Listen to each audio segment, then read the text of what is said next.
কারণ আমার আপনার নবী দিনের দাওয়াত দিতে গিয়ে মার খেয়েছেন, রক্ত ঝরাইছেন। আমার আপনার নবীর সাহাবীরা দিনের দাওয়াত দিতে গিয়ে মার খেয়েছেন, রক্ত ঝরাইছেন। তাবিঈ যারা আছে তারাও দিনের দাওয়াত দিতে গিয়ে মার খেয়েছেন, রক্ত ঝরাইছেন। তাবিঈ যারা আছে তারাও দিনের দাওয়াত দিতে গিয়ে মার খেয়েছেন, রক্ত ঝরাইছেন। ও বাংলার মুসলমান, আমরা তো সেই জাতি, যে জাতি 1952 সালে ভাষার জন্য জীবন দিয়েছি, রক্ত দিয়েছি। ও বাংলার মুসলমান, 1971 সালে দেশের জন্য, দেশের মাটির জন্য জীবন দিয়েছি, রক্ত দিয়েছি। যদি প্রয়োজন হয় আল্লাহর দ্বীনকে গালেব করার জন্য, আল্লাহর দ্বীনকে প্রতিষ্ঠা করার জন্য, বাইতুল মুকাদ্দাসকে রক্ষা করার জন্য কারা কারা প্রস্তুত আছেন? দুই হাত তুলে আল্লাহকে দেখান। লিল্লাহে তাকবীর, লিল্লাহে তাকবীর। ইসলামের শত্রুরা নারায়ে তাকবীর। লা মিসলা লাহু ওয়ালা মাসিলা লাহু লা ওয়াজিরা লাহু ওয়ালা কাফিলা লাহু লা শিবহা লাহু ওয়ালা শাবিহা লাহু লা ওয়ালাদ লাহু ওয়ালা ওয়ালিদ লাহু ওয়া হুয়াল ওয়াহিদুল ফারদুস সামাদ লাম ইয়ালিদ ওয়া লাম ইউলাদ ولم يكن له كفوا أحد ونشهد أن سيدنا ونبينا وحبيبنا وبشيرنا ونذيرنا وطبيب أرواحنا وحبيبنا وحبيب ربنا محمدا عبد الله ورسوله أرسله بالحق بشيرا ونذيرا وداعيا إلى الله بإذنه وسراجا منيرا أما بعد فقد قال الله تعالى في كلامه المجيد وفي فرقانه الحميد أعوذ بالله من الشيطان الرجيم بسم الله الرحمن الرحيم يا أيها الذين آمنوا اتقوا الله حق تقاته ولا تموتن إلا وأنتم مسلمون قال رسول الله صلى الله عليه وسلم من سأل الله تعالى الشهادة بصدق بلغه الله منازل الشهداء وإن مات على فراشه إن الله وملائكته يصلون على النبي يا أيها الذين آمنوا صلوا عليه وسلموا تسليما اللهم صل على محمد وعلى آل محمد كما صليت على إبراهيم وعلى آل إبراهيم إنك حميد مجيد اللهم بارك على محمد وعلى آل محمد كما باركت على إبراهيم وعلى آل إبراهيم إنك حميد مجيد مشرق حب محمد সকলে পড়ি সাল্লাল্লাহু আলাইহি ওয়াসাল্লাম মতলায়ে দিওয়ানে মাল মতলায়ে খুরশিদ ইশকাজ সিনায়ে সো জানে মাল বিকামালিহি কাশাফাত দুজা বিজামালিহি হাসানাত জামিউ খিসালিহি সাল্লু আলাইহি ওয়া আলিহি। আলহামদুলিল্লাহ, আল্লাহ পাকের লক্ষ কোটি শুকরিয়া যে মহান রব্বুল আলামিন আমাদেরকে রহম করে, দয়া করে, অত্যন্ত মোহাব্বত করে আজকের এই বিশাল তাফসিরুল কোরআন মাহফিলে আসবার এবং বসবার, কিছু কথা বলা এবং কিছু কথা শোনার তৌফিক দান করলেন।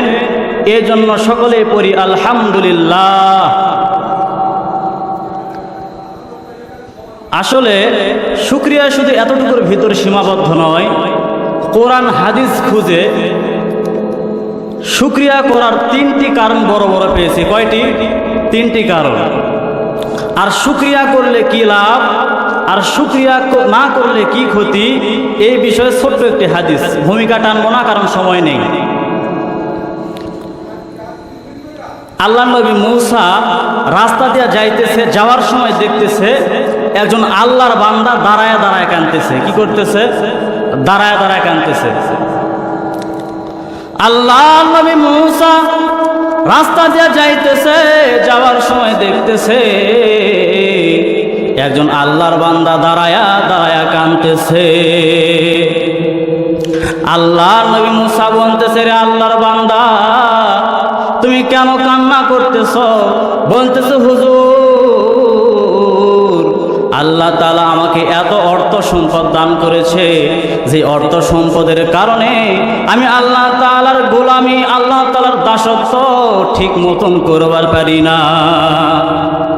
মানে আল্লাহ রাব্বুল আলামিন তাকে এত অর্থ সম্পদ দান করেছে, যেটার কারণে সে আল্লাহ তাআলার গোলামি, আল্লাহ তাআলার দাসত্ব ঠিক মতন করতে পারে না। এই জন্য আল্লাহ নবী মূসার কাছে বলতেছে, আপনি আল্লাহর সঙ্গে তো গল্প করবেন, আমার কথা একটু বলবেন, যাতে করে আল্লাহ রাব্বুল আলামিন আমার সম্পদ কমায়া দেয়। কি করে দেয়? কমায়া দেয়। আল্লাহ নবী মূসা কালিমুল্লাহ বলতেছে, ঠিক আছে, আমি তোমার কথা গিয়ে বলবো। রাস্তার মাঝখানে গিয়ে দেখতেছে একজন বৃদ্ধ মহিলা ভাঙ্গা বাড়ির পাশে বসে বসে কান্না করতেছে। আল্লাহ নবী মূসা বলতেছে, রে বুড়ি মা, তুমি ভাঙ্গা বাড়ির কাছে কেন বসে বসে কান্না করতেছ? বলতেছে, বাবা মূসা, আমার বাড়ি ভাঙ্গা, বৃষ্টি পড়লে পানি টপ টপ করে পড়ে, বৃষ্টি আসলে পানি টপ টপ করে পড়ে। তুমি একটু আল্লাহকে গিয়ে বলবে, যাতে করে আল্লাহ তাআলা আমার এই হাজতগুলো পূরণ করে দেয়। কি করে দেয়? পূরণ করে দেয়। আল্লাহ নবী মূসা বলতেছে, আচ্ছা ঠিক আছে, আমি তোমার কথা গিয়ে আল্লাহ রাব্বুল আলামিনের কাছে গিয়ে বলবো ইনশাআল্লাহ। আল্লাহ নবী যাইতে যাইতে রাস্তার শেষ মাথায় দেখতেছে একটি পুঙ্গু যুবক বসে বসে কান্না করতেছে। মূসা আলাইহিস সালাতু ওয়াস সালাম বলতেছে, রে পুঙ্গু, তুমি এখানে বসে বসে কেন কান্না করতেছ? ওই পুঙ্গু বলতেছে, হুজুর, আপনার অপেক্ষায় আমি বসে আছি, কারণ আপনি তো আল্লাহর সঙ্গে কথা বলবেন। আর আমার একটি ফরিয়াদ হলো, আল্লাহ রাব্বুল আলামিন আমাকে কেন সৃষ্টি করেছে? আল্লাহ রাব্বুল আলামিন আমাকে কেন সৃষ্টি করেছে? কারণ আমি পুঙ্গু, আমি কোনো কিছুই করতে পারি না। আপনি আল্লাহ তাআলাকে গিয়ে একটু বলবেন, আল্লাহ তাআলা আমাকে যে সৃষ্টি করেছে এটার কারণ কি, এইটা আপনাকে বললাম, এইটা আপনি গিয়ে একটু আল্লাহর কাছে বলবেন। আল্লাহ নবী মূসা কালিমুল্লাহ আল্লাহর সঙ্গে গল্প করতে করতে এক সময় বলতেছে, আল্লাহ, রাস্তায় আসার সময় তিনজন ব্যক্তি আমার ধরেছে। শেষের যে ব্যক্তি আমাকে ধরেছে, শেষের ব্যক্তি জিজ্ঞাসা করেছে, তাকে আপনি পঙ্গু হিসাবে সৃষ্টি করেছেন? কি হিসাবে? পঙ্গু হিসাবে সৃষ্টি করেছেন। এই সৃষ্টি করার রহস্য কি? আপনি কেন তাকে সৃষ্টি করেছেন? আল্লাহ তাআলা বলতেছে, মূসা, তুমি ওই ব্যক্তিকে গিয়ে বলবে, জাহান্নামের ভিতরে একটি ছিদ্র রয়েছে, ওই ছিদ্র বন্ধ করার জন্যই আমি তাকে সৃষ্টি করেছি। পঙ্গুকে কি জন্য সৃষ্টি করেছে? জাহান্নামের ছিদ্র বন্ধ করবে। আল্লাহ নবী মূসা বলতেছে, আল্লাহ, মাঝখানে রাস্তার মাঝে যে বৃদ্ধ মহিলা আমাকে ধরেছে তার খবর কি? আল্লাহ বলতেছে ওই বুড়ি মাকে গিয়ে তুমি বলবে যাতে করে আমি আল্লাহর বেশি বেশি শুকরিয়া আদায় করে তাহলে তার হাজত আমি আল্লাহ পূরণ করে দেব। কি করে দেব? শুকরিয়া বেশি বেশি আদায় করলে আমি আল্লাহ তাআলা তার হাজতগুলো পূরণ করে দেব। আল্লাহ নবী মুসা বলতেছে আল্লাহ প্রথম ব্যক্তি আমাকে বলল এত সম্পদ, বেশি সম্পদ হওয়ার কারণে আপনার ইবাদত ঠিক মতন করতে পারে না। আল্লাহ বলতেছে মুসা ওই বান্দাকে তুমি গিয়ে বলবে যাতে করে সে শুকরিয়া আদায় না করে, যখন সে শুকরিয়া আদায় করবে না আমি আল্লাহ তাআলা তার নিয়ামতগুলো ছিনিয়ে নিব। কি করব? নিয়ামতগুলো ছিনিয়ে নিব। আল্লাহ নবী মুসা কালিমুল্লাহ রাস্তায় যে মাত্র আসছে, আসার পরে দেখতেছে ওই ব্যক্তি বসে বসে তারপরও কান্না করতেছে। যখন দেখতেছে কান্না করতেছে বলতেছে রে পঙ্গু তোমার কান্নার কারণ নেই, আল্লাহ তাআলা তোমাকে একটি জায়গায় দিবে সেই কথা তোমাকে বলেছে। কি বলতেছে? তোমাকে এমন একটি জায়গায় দিবে, সেই জায়গা হলো জাহান্নামের ভিতরে একটি ছিদ্র রয়েছে, সেই ছিদ্র বন্ধ করার জন্য তোমাকে সৃষ্টি করেছে। যে এই কথা বলেছে ওই লোকটি বলতেছে আলহামদুলিল্লাহ। যেই মাত্র বলেছে আলহামদুলিল্লাহ আল্লাহ তাআলা নবী মুসা কালিমুল্লাহ খুশি হয়ে গেছে। মুসা কালিমুল্লাহ উত্তর শুনে যে মাত্র আসতে চাইতেছে আল্লাহ বলতেছে মুসা তুমি পিছন দিকে তাকাও। যেই মাত্র পিছন দিকে তাকাইছে দেখতেছে ওই পঙ্গু আর পঙ্গু নেই, সুদর্শন যুবকে পরিণত হয়ে গেছে। এরপরে মাঝখানে যে বৃদ্ধ মহিলা, ওই মহিলার কাছে যেই মাত্র আসছে, আসার পরে বলতেছে বাবা আমার কি খবর? বলতেছে বুড়িমা আপনি বেশি বেশি শুকরিয়া আদায় করবেন, যখন বেশি বেশি শুকরিয়া আদায় করবেন আল্লাহ তাআলা আপনার হাজতগুলো পূরণ করে দিবে। বুড়ি মানুষ বলতেছে আমি আমার বাড়ি ভাঙ্গা, খাইতে পারি না, আমার চাল নেই, আমার ডাল নেই, কিসের শুকরিয়া? খেপে গেছে, কিসের শুকরিয়া যে মাত্র বলেছে। আল্লাহ নবী মুসা এই উত্তর শুনে একটু কষ্ট পাওয়ার কারণ যেই মাত্র সামনে আসছে ওই সময় আল্লাহ তাআলা ডাক দিয়ে বলছে মুসা তুমি পিছন দিকে তাকাও। যেই মাত্র পিছন দিকে তাকাইছে, তাকানোর পরে দেখতেছে বুড়ির যে ভাঙ্গা বাড়ি ছিল সেইটাও বাতাসের মাধ্যমে উড়িয়ে নিয়ে গেছে। আল্লাহ নবী মুসা কালিমুল্লাহ প্রথম ব্যক্তির কাছে আসার পরে বলতেছে হুজুর আমার খবর কি? বলতেছে তুমি যদি সম্পদ কমাতে চাও তাহলে তুমি আল্লাহর শুকরিয়া বাদ দাও, তোমার শুকরিয়া আদায় করার দরকার নাই, তাহলে তোমার যত সম্পদ আছে আল্লাহ তাআলা আস্তে আস্তে সব কিছু ছিনিয়ে নিবে। বলতেছে অসম্ভব, যে আল্লাহ তাআলা আমারে খাওয়াইতেছে, যে আল্লাহ তাআলা আমারে পড়াইতেছে, যে আল্লাহ তাআলা এত অর্থ সম্পদ আমাকে দান করলো, সে আল্লাহ রাব্বুল আলামিনের শুকরিয়া আদায় না করে আমি থাকতে পারবো না। আলহামদুলিল্লাহি রাব্বিল আলামিন, সমস্ত প্রশংসা কার? তো যেটা বলতেছিলাম